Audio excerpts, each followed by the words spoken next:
आज सकाळी सकाळी उठायला उशीर झालता आणि आयुषच्या स्कूलचं टायमिंग झालं आणि मला उशिरा जाग आली.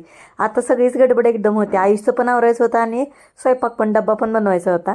सगळ्यात आधी त्याचा टिफिन बनवला, त्याला नाश्ता दिला खायला आणि त्याचं आवरून घेतलं आणि मग म्हटलं आता किचन मधला पसारा आवरायला लागाव. नॉर्मली असं होतं की आपल्याला वेळ असतो, भाजी झाली की सगळं सामान व्यवस्थित ठेवून परत आपण चपातीला लागतो.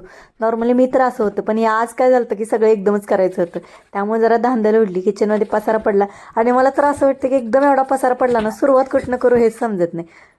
आता जास्त कन्फ्यूज न होता म्हणलं आता किचन कट्ट्यावर जिथलं सामान जिथलं तिथं आधी ठेवलं आणि त्याच्यानंतर मी किचन कट्टा घासायला घेतला.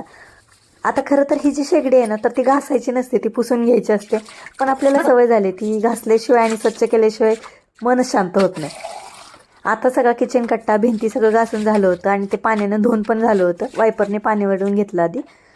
सगळं पाणी वडून घेतल्यानंतर ना एक कोरडा कपडा घेतला आणि त्याने सगळं पुसून घेतलं.